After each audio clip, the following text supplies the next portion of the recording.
Hello. So, my name is Sneed, and today we'll be going through Bhagavad Gita 3.8, Chapter 3, Text 8. First of all, we'll be going through a translation. Perform your prescribed duty, for doing so is better than not working. One cannot even maintain one's physical body without work.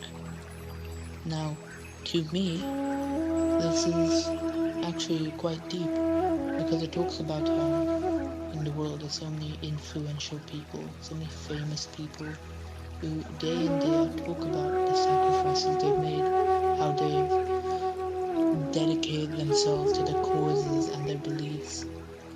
And sadly, in the world sometimes people like these are fake. They're pretenders, they're not who they say they are. And Krishna knows this. He's telling us to not become a pretender. He's telling us to stay true to ourselves and doing the duties that have already been set forth to us. Like, for example, in Arjuna's case, he was a general. His job is to lead his men into battle. That was his duty. There's nothing wrong with carrying out your duty. Like, in my case, I'm a student. My duty is to learn, to listen to teachers, to improve, do well in tests.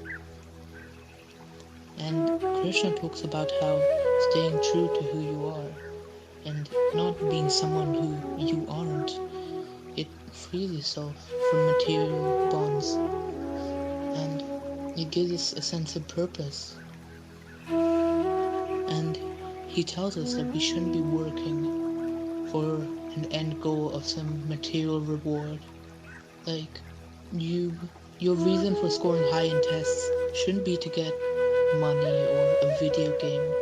It should be something that's rewarding for yourself, for who you are. And it talks about how carrying out our own duty in our lives, in our day-to-day lives, it brings our soul and body together.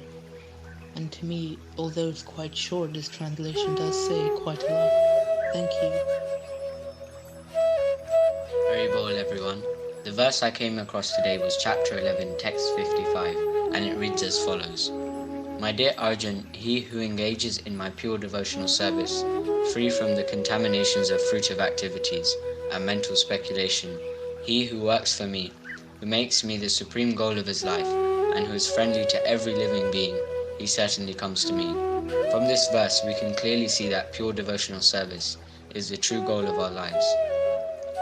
The Bhagavad Gita goes through several yogic processes to reach God, but in the last verse of this chapter, Krishna concludes by saying that we should simply engage in his devotional service, which is the conclusion of the whole Gita.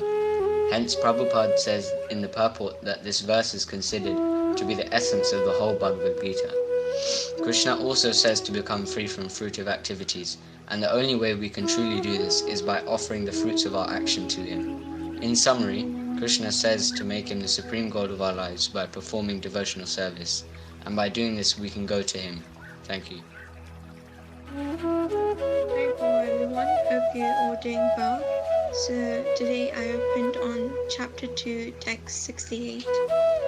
And the verse goes like this.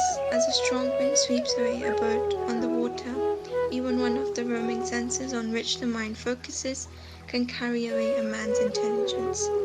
So what I learned from here was that we should try and engage all of our senses in God's service and devotion in our day-to-day life. So if our mind says, I don't want to read the Bhagavad Gita today, we should try and do the opposite. So that's one way we can gain control over our mind. We can also do a really focused meditation, or sing kirtan, or just chant the Maha Mantra. So Hare Krishna everyone. Thank you. Hare Bol everybody, I hope you're all having a lovely day so far. So today I got chapter 6 verse 5, and this verse states that one must deliver himself with the help of his mind and not degrade himself. The mind is the friend of the conditioned soul and his enemy as well. So in this verse, I think that Krishna is trying to tell us that our mind can be two things, but that depends on how we train it. So if we meditate upon it and feed it good knowledge, do reading, etc., then that's how it becomes our friend, because we're giving it good intellect. But it becomes our enemy by things like false ego, and that's when we get attached and sort of obsessed with things like wealth, status, how we look, and that can really destroy us, because as we know, the mind is extremely powerful. And then where Krishna says one must live himself with the help of his mind, here I think Krishna is telling us that we need to elevate ourselves by our efforts. And again, these efforts are things like meditation. And when we suffer with like our spiritual growth, it's the mind that's sort of interfering with all of the perfections that we have, because obviously our mind is perfect in its own way, and the desires that we have is what brings it down. So yeah, overall I think this verse is just telling us to really be careful what knowledge and what information we put in our minds, because that is what it will become at the end of the day. And if we want to grow spiritually and one day attain moksha, then we have to just sort of elevate ourselves with the help of our minds and not let it destroy us, if that makes sense. So yeah, thank you so much for listening.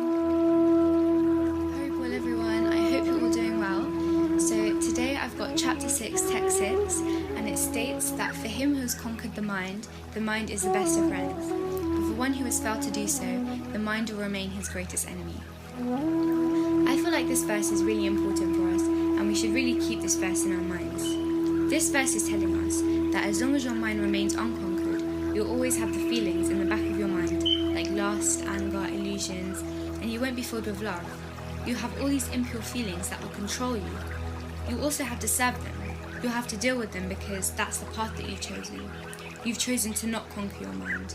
Whereas if you do conquer your mind, you'll have feelings of goodness. You'll do stuff and you'll want to do stuff to please Krishna, like devotional service, chanting, charity, reading holy books, and you'll find yourself a lot happier, and you'll find your connection with Krishna.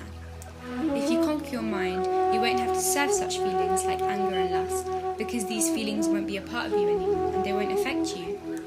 If you conquer your mind and take to Krishna consciousness, that is also an absolutely perfect way to fully surrender to the Lord and to live happily under a shelter, and that's just such a beautiful thing.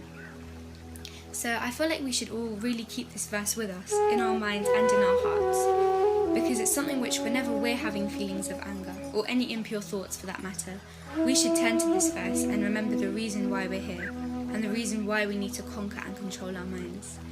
So thank you guys so much for listening to my reflection today, and I hope you guys have an absolutely amazing day.